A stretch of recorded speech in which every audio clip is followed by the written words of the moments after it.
what if everything you thought you knew about human history, how societies formed, why inequality seems so, well, baked in?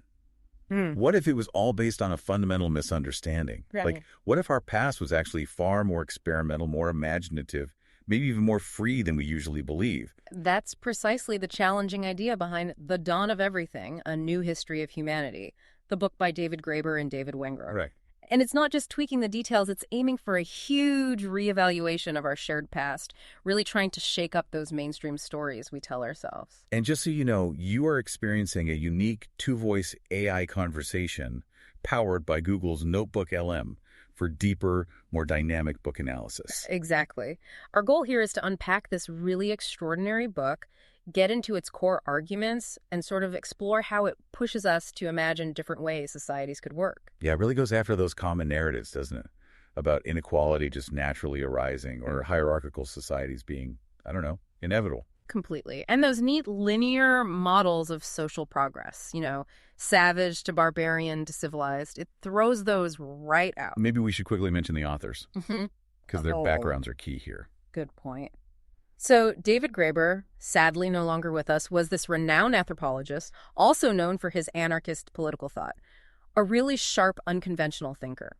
And David Wengrow is a highly respected archaeologist, specializing in comparative archaeology, deep history. So you've got this powerhouse combination, anthropology and archaeology. Exactly. Both known for challenging the status quo. It gives them the breadth and the credibility to take on such a massive topic. And the timing of the book, 2021, it felt very relevant then, and maybe even more so now, with all the debates about inequality, political structure. Absolutely. It plugs right into those ongoing, intense global conversations, and it tackles those really old Western ideas, the whole state of nature's debate. Like Hobbes versus Rousseau, nasty, brutish, and short versus the noble, savage kind of thing. That's the classic framing, yeah. The book engages directly with that, but also with how we define civilization and inequality itself. It felt timely, and it definitely still resonates. Okay, so let's dig into how it challenges these ideas. It talks about correcting stifling narratives and mainstream myths. Yes. What really stands out is how it dismantles those overly simple stories of human development, that straight line from primitive hunter-gatherer bands directly to complex hierarchical states. Which is kind of the default setting in a lot of thinking. It often is, and the book argues that's just not supported by the evidence. It's also a direct shot at how Enlightenment thinkers framed the whole question of the origins of inequality, frameworks that, social sciences have kind of built upon for centuries. Right, and you mentioned Hobbes and Rousseau. It feels like the book uses them almost as starting points to then pivot away. That's a great way to put it. It anchors the discussion in figures you probably know, these cornerstones of Western thought. Makes it familiar. Exactly. It brings you onto familiar ground, and then it pulls the rug out from under you, showing where those foundational ideas might have missed the mark or ignored inconvenient evidence. So it's like, okay, you know this story. Let's look at what archaeology and anthropology actually say. Precisely. It dismantles our assumptions from the inside out, in a way. And this is where, for me, it got really fascinating.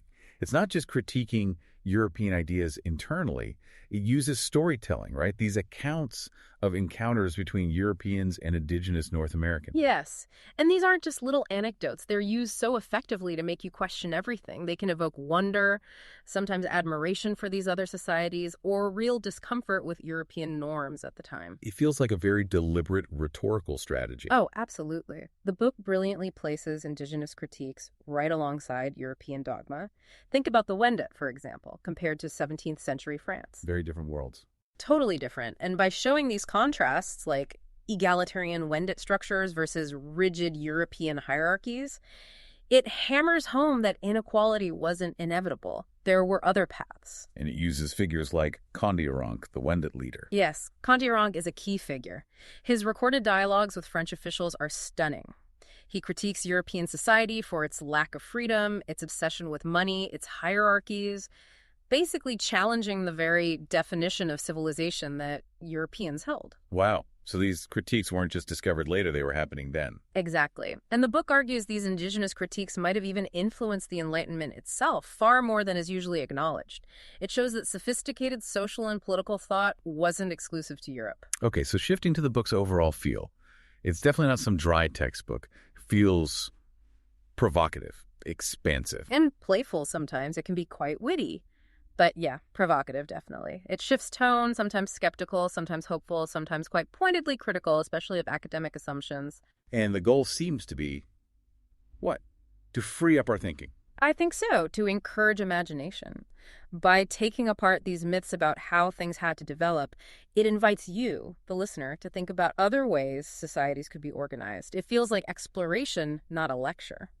Let's talk about how it builds its case, this sort of logical structure. Right, the logos. It's very methodical, actually. It directly refutes those linear models by bringing in just a ton of archaeological and anthropological evidence, case studies from all over the planet. Not just one region. No, it's global. And these cases show societies doing things that just don't fit the standard model, like flip-flopping political structures, as they put it. What does that mean, flip-flopping? It means shifting back and forth, maybe seasonally, maybe over longer periods, between being more hierarchical and more egalitarian, exercising a kind of political freedom that we rarely associate with the deep past. So communities might have chosen to be hierarchical for, say, a big mammoth hunt, and then deliberately dismantled that structure afterwards. Exactly that kind of thing.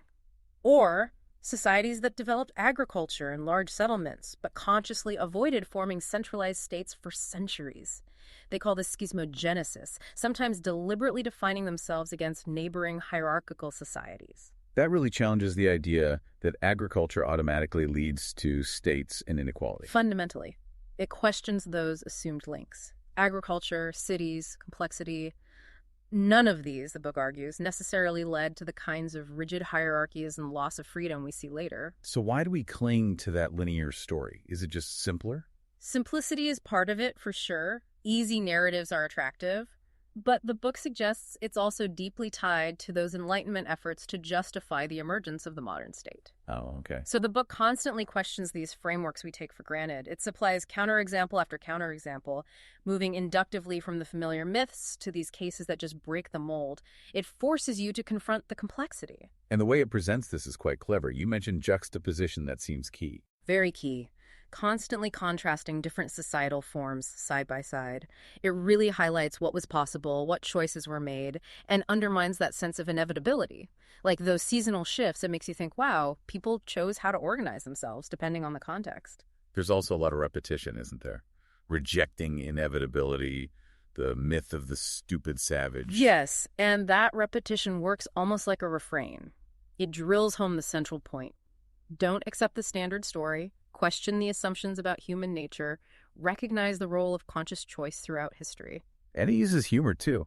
Poking fun at academia sometimes. It does, a sort of gentle, sometimes ironic humor. It mocks academic stuffiness, caricatures some standard views as maybe simplistic, childlike even. It keeps you engaged, lowers your defenses maybe, and sharpens the critique. It makes tackling these big ideas feel less daunting, even enjoyable. I definitely found myself nodding along with some of those critiques. Me too. And another technique is just asking these big provocative questions like, why did we get stuck with inequality? Right. Doesn't always give a simple answer. No, because maybe there isn't one. But the questions themselves open up the inquiry, push you beyond easy explanations, and force you to consider human agency, freedom, experimentation over vast stretches of time. It's also careful, though, isn't it? It highlights indigenous critiques, but it doesn't seem to romanticize any specific model. That's crucial. It avoids falling into the trap of the noble savage or demonizing complexity either. It engages seriously with different ways of knowing both Western science and indigenous philosophies, aiming for a more balanced, respectful picture of humanity's varied past.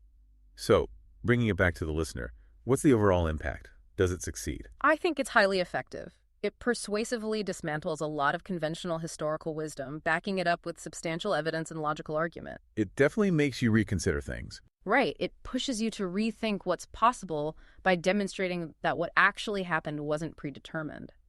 For many readers, myself included, there's a real sense of intellectual liberation, like you're seeing the past and maybe the present with fresh eyes. And it manages this while still being pretty readable, right? Yeah. It's dense, but not overly academic. It strikes that balance well, I think. Accessible without being shallow. Now, some critics have said that the sheer amount of evidence, the diversity of examples, can sometimes make it hard to pin down clear causal links or overarching patterns. Okay, I can see that. It covers so much ground. But Graeber and Wengrow might argue that's kind of the point. The sheer variety is the message. It's meant to showcase the incredible experimental freedom of our ancestors, not necessarily to provide a new, neat, linear story. The breadth is the argument against narrow determinism. That makes sense. A deliberate strategy. And for anyone wanting to explore more ideas like this, remember to check out Mindful Moments on our YouTube channel. You'll find more AI book analysis there, really designed to spark reflection and critical thought. Good plug. So what does all this mean for us today? Understanding this radically different view of the past, how does that impact how we see our own societies, our future? Well, it fundamentally challenges the idea that we're stuck with the way things are, inequality, centralized states, limited freedoms. If history wasn't a one-way street, if humanity was so experimentally free for so long, then maybe the future isn't set in stone either. Exactly. It reframes history not as a closed book leading inevitably to now, but as an open-ended process. It suggests humanity is experimentally free, or at least has that capacity. That's a powerful thought. It's an invitation, really, isn't it? To rethink inevitability, maybe even dream up new ways of living together. A very direct invitation. It suggests our collective future could be just as varied, just as innovative as our species' diverse pasts have been. The past wasn't just a prelude to our current problems. It was this vast laboratory of social possibilities. We really hope this discussion has given you some food for thought, maybe challenged some assumptions. And if you want to explore more intellectually stimulating topics, do check out Mindful Moments on our YouTube channel and explore other related discussions right here on our podcasts. Please consider subscribing for more analyses like this one. Share it with someone you think might find it provocative. And we definitely recommend getting a copy of The Dawn of Everything. There's so much more in the book than we could possibly cover. Absolutely. And maybe the final thought is just that. Keep thinking critically. Question the narratives you're given. Because understanding the possibilities of the past might just unlock new possibilities for the future.